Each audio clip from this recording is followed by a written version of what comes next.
All right, David, thanks for joining us. My goal with this is to pull back the curtain a little bit on what your job is, what the job of general manager is, because even I think for the hardcore baseball fan or Mets fan, they may not know the intricacies of it. Even I don't really know the intricacies of it. But before we start, I want to ask you a little bit about some news that happened this past week with Pete Alonso. I realize there's only so much you can say here, but at a Mets fan event, Steve Cohen made a comment about how the structure of that deal was asymmetric. What does that mean?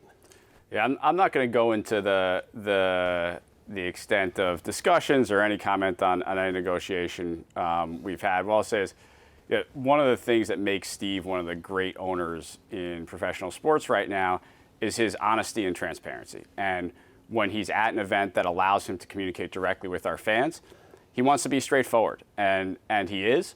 And I think our fans appreciate that. And from my perspective, I appreciate that. It makes my job easier when I have an owner who is straightforward, gives us support, and really gives us the resources we need to create a constant championship caliber club. Well, forget about Alonso. What does that phrase mean? Asymmetric structure. I don't know. I think that's something that we'd have to ask Steve about.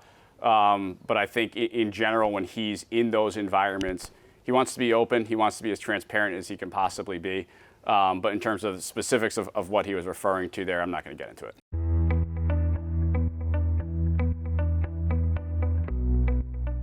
You had another major free agent signing, the most major of this offseason, in Juan Soto. I want to use the Soto signing to maybe give fans or people that are interested in the sport a little bit of a window into your job. So can you describe to me sort of the process of thinking about Juan Soto? In other words, at what point do you start thinking, this is someone that we want to sign, and what do we need to do in order to sign this person? Yeah, so, Juan Soto is such an interesting case, and really such a unique case from a free agent, in that you saw his free agency coming for a long time. He turned down a very, very big contract offer in 2021, I believe, with the Washington Nationals. From that point forward, the industry knew he was going to be a free agent, and that was his goal. And so you could really plan, beginning at that stage, for an eventual... So are you planning day one, you take the Mets job, and it's Juan Soto? Yeah, look, Juan Soto was among a host of players that Steve and I discussed during the period where we were discussing me taking on this position. And so I think I understood Steve's perspective, and he very much understood my perspective as I was coming into this position on our pursuit of elite free agents. And there aren't a lot of them out there. There aren't a whole lot of opportunities to be able to acquire a generational type player, a potential future Hall of Famer on the available market. Usually you're trading young players, and in this case, Juan was a free agent at a very early stage in his career, and that's why he attracted so much attention. Okay, so you have a discussion with Steve. You're like, look, is this a possibility? You say yes. Then what? Sort of how does that go from the abstract to the tangible? What can you do prior to the point where he actually becomes a free agent, his contract expires? Yep. So all you can really do is do your internal work to determine that you have the best understanding possible as to who this player is on the field and who he is off the field. Both so that we can set our own internal valuations, so we can understand how far we're willing to go, what makes sense for our franchise, the impact he can have on the field, off the field for us, but also understand what might appeal to the player.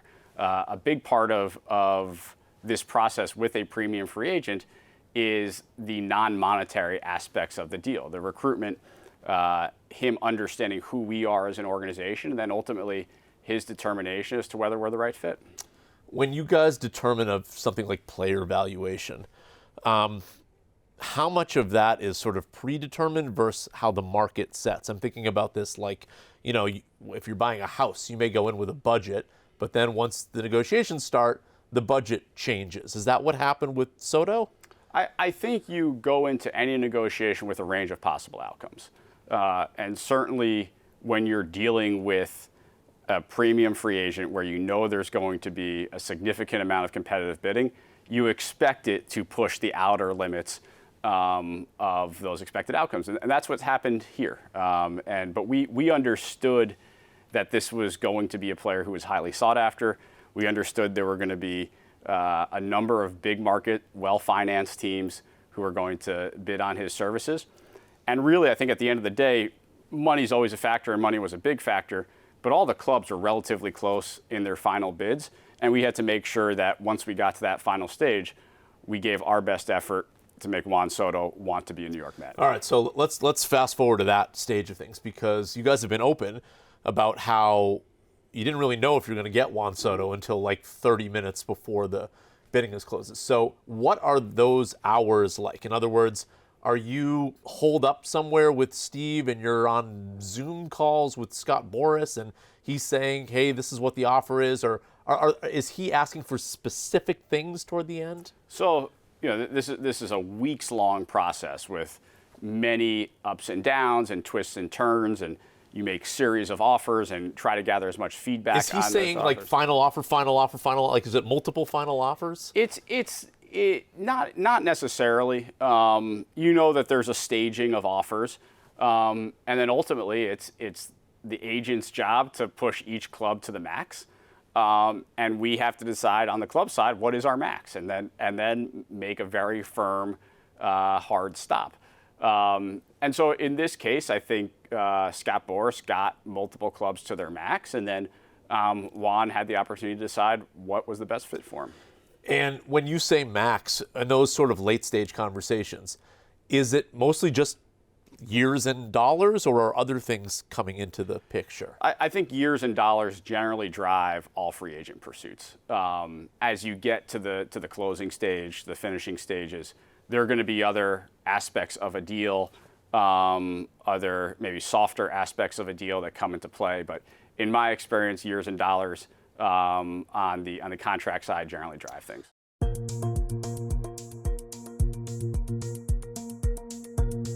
I feel like just some disclosure is needed here. David and I both went to college together and met when I was a senior and you were a freshman, I believe, in the halls of the Harvard Crimson. So at that point, I knew you as a student journalist, just like myself. Walk me through how or when you decided I want to get into executive management in baseball. And were you thinking, at what point were you thinking, you know what, I could be like a GM of a team? Because every kid wants to do that, but at some point the light went on where it was like, this is realistic. I knew I wanted to stay attached to baseball. Even before the time where we got to know each other, I knew I wanted to stay attached to baseball. I played it my entire life. I loved it. Spent an awful lot of time in the parking lot here at Shea Stadium when it was still up. As a kid. Known Mets fan, we should say that. Grew up a huge Mets fan. And so I always wanted to stay a part of the game. And I didn't know exactly in what route. Part of me thought, well, maybe it's on the journalism side. Part of me thought maybe it's working for a team in some capacity. And then as I got to know the industry more and more, and I got to think about what really drove me, a lot of it was the wins and losses. And a lot of it is the competition that goes on the field. And the way I could stay involved with that without playing, which wasn't an option, was to be a part of a front office and be able to put a team together and help put a team together. And so you graduate college, and then you're thinking, what? You're starting applying to different team management jobs? So I was fortunate. I got a couple of internships while I was in college. The first one was with the Brooklyn Cyclones, which is a Mets minor league affiliate here in Brooklyn. I then did a couple of internships with the Pittsburgh Pirates in various capacities. But then graduated without a job and didn't entirely know where this was going to lead. To that point, I wasn't able to find my fit on either the next internship or a full-time job, and was very fortunate that one of the people I worked for at the Pirates recommended me for a job at the Arizona Fall League, which is a player development league that Major League Baseball puts on. Got a job there for about 6 months. That led to another internship with the Mets. Which then ultimately led to my first full-time position with Major League Baseball. You're doing these different internships. In the internships, are you thinking in the back of your mind, like, I want to be a general manager of a team? I think when you're doing internships, I think you're thinking like, I just want like a stable paycheck and want a full-time gig. I knew I was really enjoying what I was doing, and I knew I was able to show up to work every day at a ballpark, learn, get to work with people who I really enjoyed working with at all these various stops. Was I thinking I could be a general manager, I could run a team one day? No. I was thinking, let's just take the next step and let's keep going on this ride because it's a lot of fun.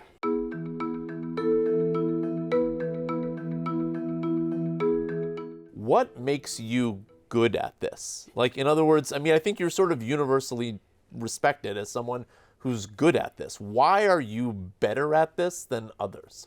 I don't know if I'm better at this than others. I think what has allowed me to get to this position and what has allowed me to be around groups and teams that have had some success is I think I and the people I work with generally recognize that there's so much unknown in baseball and that we're constantly searching for that elusive baseball truth.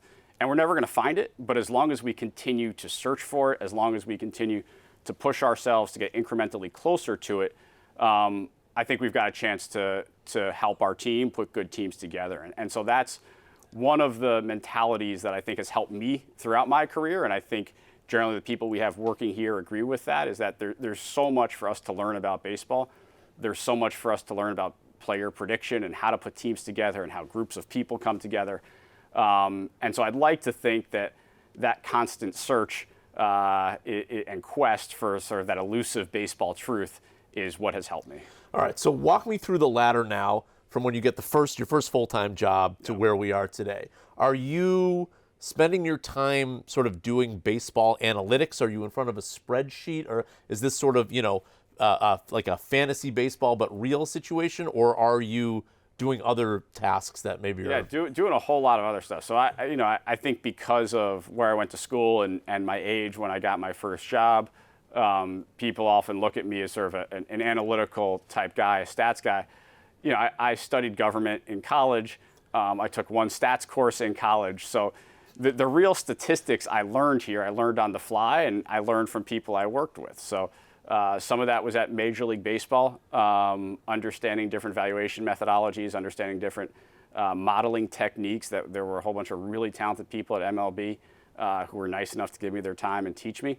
But I've had the ability to work on a variety of different things, and until I got to the more advanced stages of my career, most of it was not roster construction. Most of it was perhaps a little bit more administrative or contractual or maybe strategic. Then maybe when I got to Cleveland and ultimately Houston, that's when I really got to learn and think about how do you put a good team together, and maybe what are some of the inefficiencies that are out there that our teams can work with.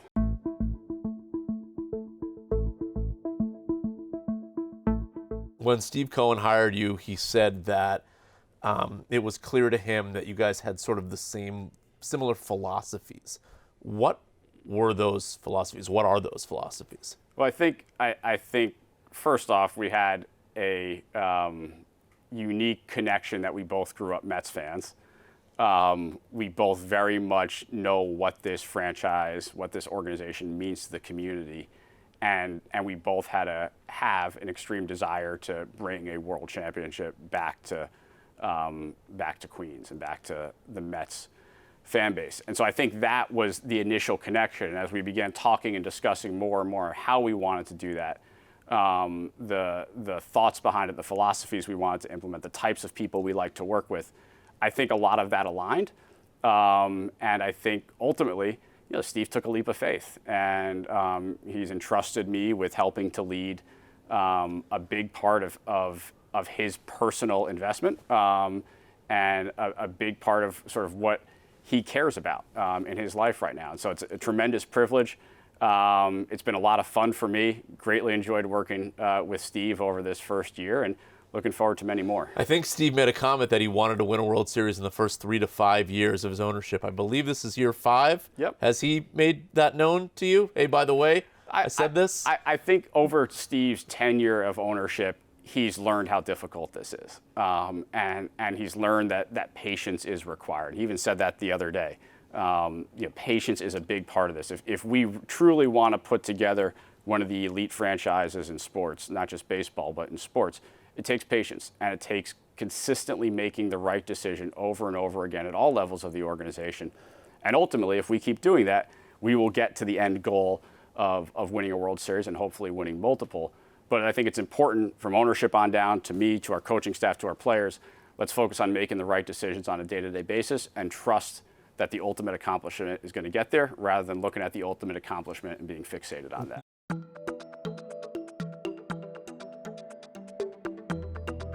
You made a comment a couple days ago in the Alonso conversation about how you have to balance yourself as a fan of the Mets versus the steward of the organization.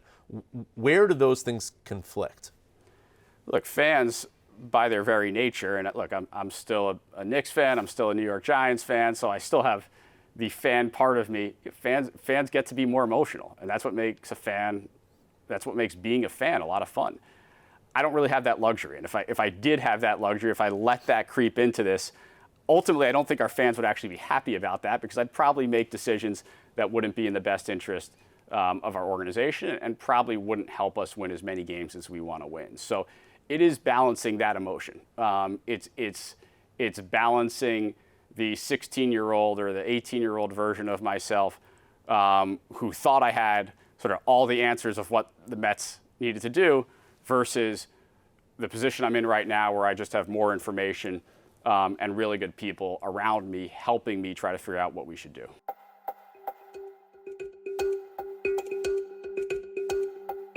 You also made a comment there that, if Alonso does sign elsewhere, it may be time to see what some of the younger guys in the franchise can do. We saw that a little bit last year, as you mentioned. Several rookies played prominent roles in the team.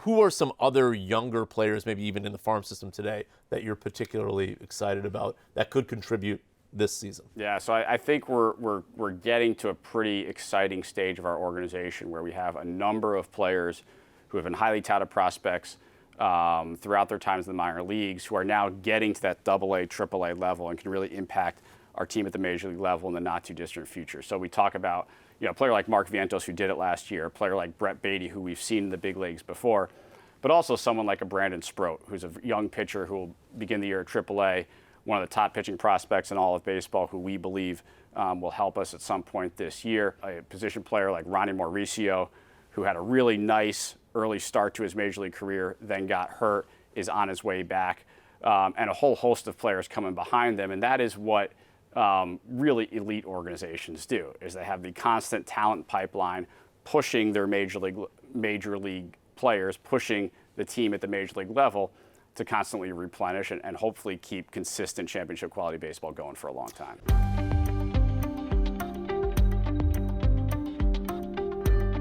You have worked as a GM at I would say, I guess, is a sort of a mid-market club in the Brewers, and now a larger market club with the Mets. I asked Stan Kasten this question about the importance of parity in baseball, or sort of the current structure where there's just a dramatic difference in spending between teams. And he was sort of candid with me, and he was like, look, long term, I'm not sure this is best for the league. I asked Adam Silver, the NBA commissioner. He said there's tons of research that he's done, and that if there's more parity in the league, there's more fan interest. What do you think needs to be done in baseball to perhaps alter the structure so that there is more parity from a spending standpoint? So I think there may be two elements that are somewhat related but not completely related. The first is parity from a spending standpoint, but then there is competitive balance. And by most metrics in baseball, we've actually had pretty decent competitive balance over the last decade or so. We have not had parity in spending. And so I think there is a conversation that needs to occur, and it is ongoing occurring, is the importance to baseball of closing some of those spending gaps. And I think it's primarily important because markets like Milwaukee, markets like Tampa, when you draft, develop, sign, and develop a star, you should have the ability and the capability to really keep those stars in smaller markets. We've seen other sports figure out how to make that happen.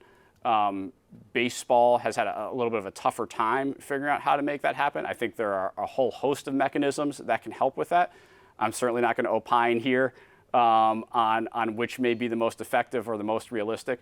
But I think when we talk about financial parity or spending parity, it's really allowing fan bases, I think, to grow accustomed and believe that they can retain star players who are coming through their system.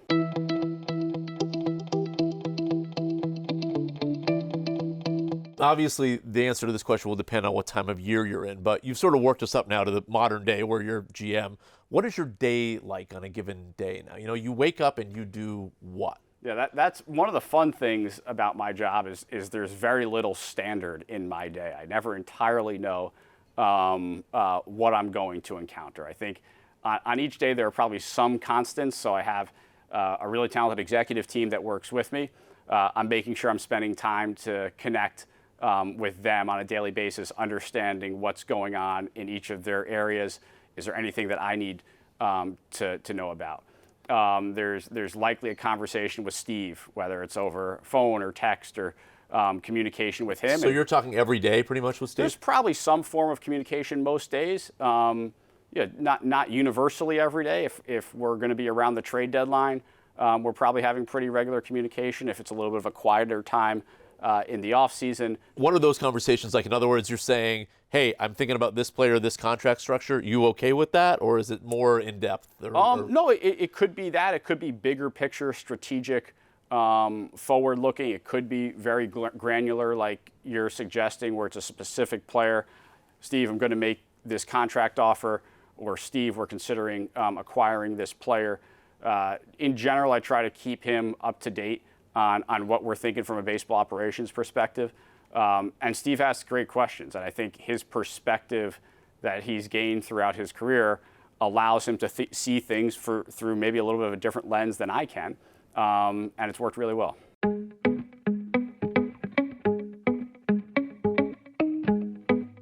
There's sort of a overarching issue, I think, in baseball right now, which is this reconfiguring of regional sports networks and what that may mean for salaries in general, what that may mean for team revenues in general. Does that trickle down to you? I'm curious if you're sort of paying attention to that at all. I'd say I'm paying attention to it. I'm far from the expert in the field.